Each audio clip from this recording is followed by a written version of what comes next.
මේ බබා කාලෙකට පස්සේ මම වැඩියම තනක් කරගත්තා. ඒ කියන්නේ තනියම වැඩක් කරගත්තා කියන එක. අපේ ප්ලේන් එක දිහා බල ගිහින් වෙන එකකට නැග්ගා. දෙන්න දෙපැත්තේ සාන්ති මැද්දේ වගේ තමයි මේ පැත්තට වට්ටොත් මේ අක්කගේ ඇඟේ අනිත් පැත්තට වට්ටොත් අර අයියාගේ ඇඟේ. ප්ලේන් එකේ නෙමෙයි ටැට්ටරේ ගියත් මට නිින්ද යනවා. ඉන් ෆ්ලයිට් සේෆ්ටි ඩෙමොන්ස්ට්‍රේෂන් එකකට ඇසිපිය නොහලා බලාගෙන හිටියේ මගේ පළවෙනි පාර. ක්‍රියේටර්ස්ලව ඉන්වෝල්ව් කරගෙන මාඩ ෆන් විදියට යාලා එක හදලා තිබුණා. huge shout out to කටායාවස්. ලංකාවෙන් පිට වෙන රටකදී අපේ ලංකාවේ කෙනෙක් හම්බුනාම දැනෙන සතුට අනේ වන්දන්නේ නැහැ. මම නම් මාරම සතුටුයි මේ කට්ටියව දැක්කහම. මේ ගමනේදී හරිම ආදරණීය චරිත ටිකක් හම්බුණා. ඔන්න එහෙනම් අනිත් ෆ්ලයිට් එකට නැග්ගා.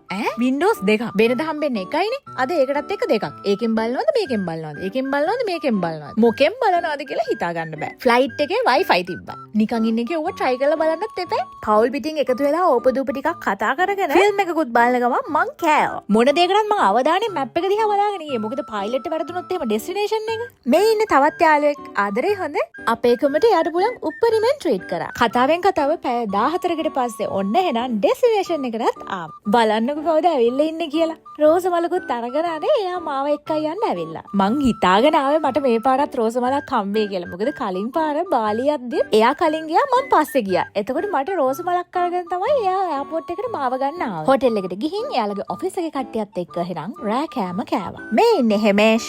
එතකොට මේ ඉන්නේ ඩියෝන්. පළවෙනි දවසේ ඉවරයි දෙවෙනි දවසේ ඩෝන් ගාලා පටන් ගත්තේ සුපිරි කිරිතේ එකකින්. මොන දීපංකරේ ගියත් උදේට තේ එකක් නැතුව ඉන්න බැරි මානසික ප්‍රශ්නයක් මට තියෙන හින්දා 3-in-1 milk powder එකක් අරන් ගියා. දැන් අපේ හෙට කියන දවසෙන් පටන් ගන්න වීකෙන්ඩ් එක.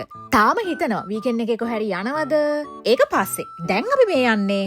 මේක පැරිසිය කෝච්චියක්. කෝච්චියක් නෙමෙයි ඒකට කියන්නේ මොකක්ද අර උඩින් යන එක ට්‍රෑම්ද කොහෙද? පිටරට කෙනෙක්ට තෑග්ගක් දෙන්න ඕන නම් මෙන්න බාණ්ඩේ. එයාපෝට් එකෙන් ගත්තේ. හරි දැන් යන තැනනේ කතා වුනේ. මේ තමයි 2026 World Cup එක තියෙන තැන. World Cup කිව්වම එක ජාතිය World Cup තියෙනවානේ. FIFA World Cup, Cricket World Cup. මේ වගේ ලොකු prize pool එකක් එක්ක මේ පාර පැරිස් වල තියෙන්නේ e-sports World Cup එක. ලෝකේ 4 වටෙන් e-sports players ලා මේ පාර පැරිස් වලට ඇවිල්ලා තියෙන්නේ. PUBG Mobile, Dota, CS:GO, League of Legends. ඒ වගේ හැම ගේම් එකක්ම මේකේ තියෙනවා. ඒක ඇතුළට ගියපහම වෙනමම ලෝකයක්. ගේමර්ස් වල දන්නවා මේ වගේ events කොහොමද වෙන්නේ කියලා. ඒ වගේ event එකක් ලංකාවේ බලන්න ආසයි නම් Play Expo. ඩිසෙම්බර් රෙඩි වෙලා ඉන්න. මේ ඉන්නේ අපේ set එක. මෙයා තමයි මං අර කියපු ඉන්දුනීසියන් යාළුවා. අපේ set එක ඇවිල්ලා ඉන්නේ games ගහන්න නෙමෙයි. e-sports World Cup එකේ marketing වැඩවලට. අපේ ලංකාවේ කම්පැනි එකකින් e-sports World Cup එකේ marketing වැඩ කරනවා කිව්වහම ඒක proud wife moment එකක් විතරක් නෙමෙයි proud Sri Lankan moment එකක්. එයාලා ආවේ ඔෆිස් වැඩවලට උනාට ඉතින් මට මොකද? මං ආවේ මෙහෙ ඇවිදින්න. වැඩේ කියන්නේ එදාම ආපු දවසේම මේකප් අයිටම්ස් ඉවර වුණා කියන්නකො. ඒකත් අරගෙන